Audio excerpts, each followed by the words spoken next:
Okay, so are you ready to like dive into Hyperion? Always ready for Hyperion. This is I think a lot of people have been suggesting this book to us. It's a classic Yeah, for a reason. for a reason. Yeah, Um and we're just doing excerpts from the first book, right? that's right. Just the first book this time. Okay. Yeah. Because I mean it's a whole I mean, there's so much to unpack Yeah. in the first one alone. Yeah. Um so why don't you Well, maybe we should start with like a brief overview just to ground people. yeah, like what is going on? Yeah, what is Hyperion? Who are these people? Okay, so basically imagine a future where humanity has spread out across the galaxy, right? And there's this planet, Hyperion, which is shrouded in mystery. Okay. And on this planet is this, well, thing called the Shrike. Is the Shrike. It's this terrifying creature, metal thorns, multiple eyes, capable of incredible violence. People are terrified of it. Oh, yeah. It's basically the stuff of nightmares. But here's the thing. For some reason, people are drawn to Hyperion, drawn to the Shrike. They go on these pilgrimages knowing they might not come back. So it's like a death wish, but also maybe something more. Exactly. Some seek answers from the Shrike, others a merciful death. It's all very enigmatic. And we're following a group of these pilgrims, right? Yeah, we get to see the story unfold through their eyes, and each one has their own reasons for being there, their own baggage. Okay, so it's not just a monster story. There's like a human element too. Oh, absolutely. In fact, the characters are a huge part of what makes Hyperion so compelling. So who are some of these pilgrims we're going to meet? Well, there's the consul, a former diplomat haunted by decisions he made in the past. He's searching for something, maybe redemption, maybe just a way to outrun his guilt. Heavy stuff. Then there's Father Hoyt, a priest struggling with his faith, and a dark secret that connects him to a previous pilgrimage to Hyperion.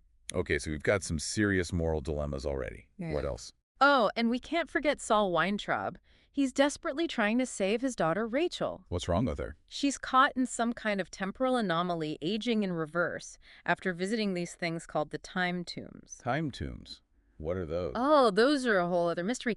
Ancient structures on Hyperion that can manipulate time itself. Okay, now we're getting into some serious science fiction territory. Right, but that's the beauty of Hyperion. It seamlessly blends these big ideas with these really personal, character-driven stories. So it's not just about the technology, it's about what it means to be human in the face of it all. Precisely. And we also meet Martin Salinas, an aging poet more concerned with finding inspiration for his verses than with the possibility of being killed by the Shrike. He feels like a real barrel of laughs. He's got his moment, Yeah. but through him, Simmons explores the power of art even in the face of unimaginable danger. Okay, so he's like the artist who stares death in the face for his craft. Yeah. Got it. Who else? We've got Fedman Kassad, a hardened soldier with a mysterious past, and this connection to a woman named Moneta. And she leads him to the Shrike. You could say that. Let's just say their encounter is memorable. I bet. I'm already getting the chills just thinking about it. And we haven't even gotten to Bron Lamia yet, really. Mm-hmm. The detective investigating this resurrected poet turned cyborg. Ah, yes. John Keats. Talk about a wild card.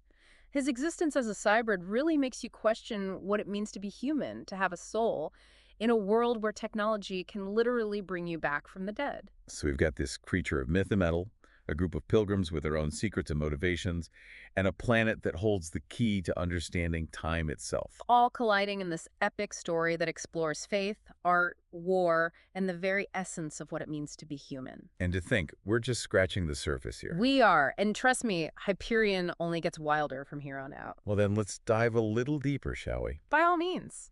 So we were talking about how each pilgrim story is like a piece of the puzzle. Exactly. Yeah. And we got to figure out how it all fits together. Right. Where do we even start with that? I mean, we've got like, what, 6 different pilgrims to unpack here? Well, I think a good place to start actually might be with Father Hoyt and his encounter with the Bikura, The Bikura. Those are the tribe living near the time tombs. Right, with the whole cruciform thing. Yeah, they believe this crystal, the cruciform that grows on them, connects them to something greater. I mean, I gotta say, it seems kind of brutal. It's definitely not a walk in the park. They're okay with this thing, like, growing on them, causing pain. Well, they see it as part of a cycle, death and rebirth, tied to these original passengers from a crashed spaceship. Reincarnation, but like the sci-fi version. Exactly, with a little bit of cosmic horror thrown in. Right. Okay, so the Bikura, they're connected to the past through these cruciforms. And the time tombs, which are like right there. But how does Father Hoyt fit into all of this? He's not exactly, signing up for a crystal implant. Well, that's the thing. He ends up getting his own cruciform. No way. Yeah, and it gives him this disturbing connection to the Shrike itself. Okay, so that's seriously messed up. It makes you question, like, what is faith in this situation? Blind devotion or something darker? Especially if a symbol like the cruciform can be twisted like that. Right. It's like the ground is shaky under your feet. Speaking of shaky ground, what about Martin Salinas, the poet? Ah, yes, Salinas. He always seemed a bit detached to me, like he wasn't really bothered by the danger. He's got this cynical shell, that's for sure. But his story dives into the city of poets, right? Yeah, this once thriving artistic community that basically self-destructed. So it's not just individuals who face these tests, but whole civilizations. It makes you wonder if humanity itself is being judged, don't you think? Okay, and Salinas is drawn to the Shrike. He's looking for inspiration there. It's like he sees something in the Shrike, some reflection of the creative and destructive forces in art itself. So we've got faith, art, and then there's Cassad, who's all about the brutal realities of war. Cassad, he's a tough nut to crack. Driven by his pursuit of Moneta, right? Oh, Moneta, she's a whole other mystery we could spend an hour on. But she leads him right to the Shrike. And let's just say it doesn't go well for him. What is it about the Shrike that terrifies people so much? Even a soldier like Cassad. I think it's the unknown. That feeling of being utterly insignificant in the face of something vast and uncaring. So we've got faith, art, war, this sense of overwhelming dread.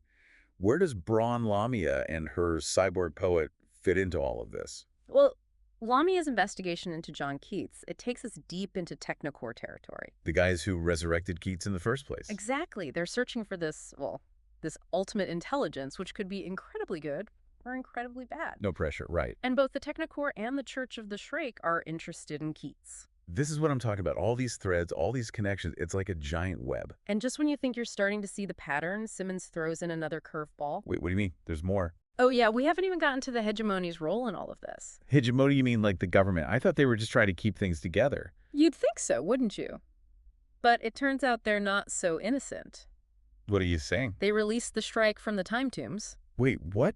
Why would they do that? That's insane. They saw it as a weapon, a way to combat the technocore's growing power. So it's a power struggle on a cosmic scale, and humanity is caught in the crossfire. Pretty much. And the pilgrims, are they just pawns in this game? It's a question that haunts the rest of their journey.